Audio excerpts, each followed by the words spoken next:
আসসালামু আলাইকুম, কেমন আছো সবাই? আশা করি ভালো। তথ্য যোগাযোগ প্রযুক্তির আজকে আমরা প্রথম অধ্যায়ের জ্ঞানমূলক এবং অনুধাবনমূলক প্রশ্নের সাজেশন দিয়ে দিব। আমরা ধারাবাহিকভাবে সবগুলো দেওয়ারই চেষ্টা করব, ঠিক আছে?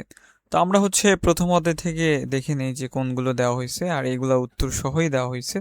ওকে, সো আর যেগুলো দেওয়া হয়েছে এগুলা খুবই ইম্পর্টেন্ট। এখান থেকেও তোমরা প্রথম অধ্যায় থেকে যে একটা সৃজনশীল আসবে, ওই একটা সৃজনশীলের ক খ ইনশাল্লাহ এর মধ্যে থেকেও কমন পেয়ে যেতে পারো। 1 নম্বর প্রশ্নে বলা হয়েছে তথ্য প্রযুক্তি কাকে বলে বা তথ্য প্রযুক্তি কি? তথ্য প্রযুক্তি বলতে সাধারণত তথ্য রাখা এবং একে ব্যবহার করার প্রযুক্তিকে বোঝানো হয়েছে।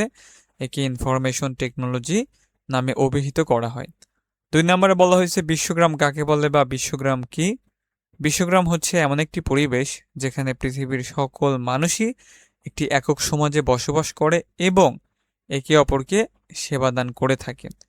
ভার্চুয়াল রিয়েলিটি কি? প্রকৃত অর্থে বাস্তব নয় কিন্তু বাস্তবের চেতনা উদ্রেককারী বিজ্ঞান নির্ভর কল্পনাকে ভার্চুয়াল রিয়েলিটি বলে। এইগুলো সংক্ষেপে লেখা হয়েছে, আর যতটুকু না লিখলে নয় ততটুকুই লেখা হয়েছে আর কি। বইয়ে আরও বিভিন্নভাবে দেওয়া থাকতে পারে, তবে এভাবে লিখলেও 100% 1 মার্ক পাওয়া যাবে আর কি। তারপরে বলা হয়েছে রোবোটিক্স। রোবোটিক্স কি? রোবোটিক্স হলো প্রযুক্তির একটি শাখা যেটি রোবোটিক্স সমূহের ডিজাইন, নির্মাণ, কার্যক্রম এবং প্রয়োগ নিয়ে কাজ করে। কৃত্রিম বুদ্ধিমত্তা কি? কৃত্রিম বুদ্ধিমত্তা হলো মানুষের চিন্তা ভাবনাগুলোকে কৃত্রিম উপায়ে কম্পিউটার বা কম্পিউটার প্রযুক্তি নির্ভর যন্ত্রের মধ্যে রূপ দেওয়ার ব্যবস্থা। ভিডিও কনফারেন্সিং কি? ভিডিও কনফারেন্সিং এমন একটি ব্যবস্থা যেখানে মনিটর, ট্যাব বা স্মার্টফোনে অংশগ্রহণকারী ব্যক্তি পরস্পর সম্মুখীন হয়ে একে অপরকে দেখে কথোপকথন করতে পারে। গ্রিক শব্দ বায়ো আর ইত্রিক থেকে উৎপত্তি হয়েছে বায়োমেট্রিক্স।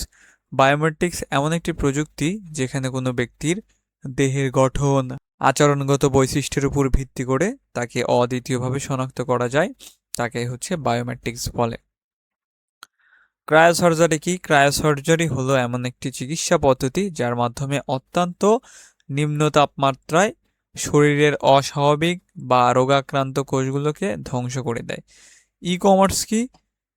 কোনো কম্পিউটার নেটওয়ার্কের মাধ্যমে ইলেকট্রনিক পদ্ধতিতে কোনো পণ্য বা সেবা ক্রয় বিক্রয় করাকে ই কমার্স বলে। ন্যানো টেকনোলজি কি?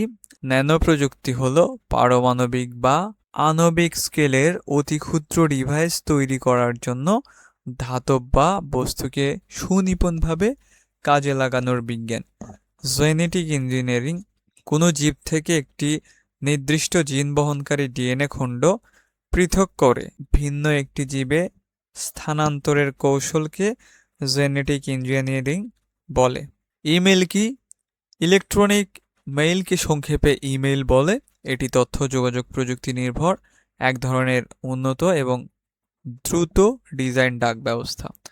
এরপরে বলা হয়েছে হ্যাকিং। হ্যাকিং কি? অনুমতি ব্যতীত কারো কম্পিউটার নেটওয়ার্কে প্রবেশ করে তথ্য চুরি ও অন্যের কম্পিউটার ব্যবহার করাকে হ্যাকিং বলে। স্মার্ট হোম কি? স্মার্ট হোম হচ্ছে একটি বাসস্থান যেখানে রিমোট কন্ট্রোলিং বা প্রোগ্রামিং ডিভাইসের সাহায্যে বাড়ির heating, cooling, lighting system, security control করা যায়।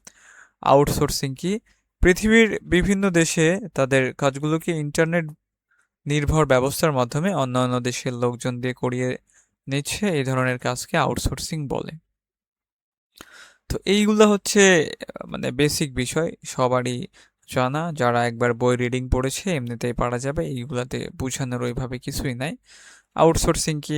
এটার সাথে সবাই রিলেটেড, কম বেশি বোঝে। স্মার্ট হোম কি হতে পারে, হ্যাকিং কি জিনিস, এগুলা সবাই বোঝে আর কি। ইমেল কি, দেন হ্যাঁ, ন্যানো টেকনোলজি, জেনেটিক ইঞ্জিনিয়ারিং, এই দুইটা একটু নতুন। আর তারপরে তো পড়া ই কমার্স জানা, ক্রায়োসার্জারি জানা, তো এইগুলা তো জানাই, ঠিক আছে? তো 15টা পড়লে ইনশাল্লাহ এর বাইরে থেকে আসার কথা না, এর মধ্যে থেকে কমন পাওয়া যাবে আর কি। খ নম্বরে 10টা প্রশ্ন দেওয়া হয়েছে। এখানে বলা হয়েছে বিশ্বগ্রামের মেরুদণ্ড কানেক্টিভিটি বিশ্লেষণ করো, এটা গুরুত্বপূর্ণ। প্রযুক্তি নির্ভর করে নিরাপদ ড্রাইভিং প্রশিক্ষণ সম্ভব ব্যাখ্যা করো। ব্যক্তি শনাক্তকরণ প্রযুক্তি ব্যাখ্যা করো। ঝুঁকিপূর্ণ কাজে রোবটের ব্যবহার ব্যাখ্যা করো।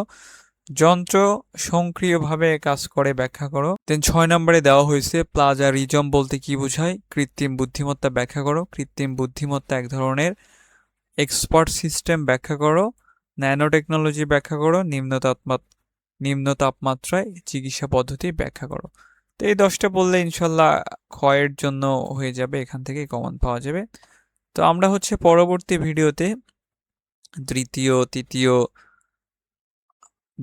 তৃতীয়, চতুর্থ, পঞ্চম, ষষ্ঠ অধ্যায়ের ক খ সাজেশন দেওয়ার চেষ্টা করব।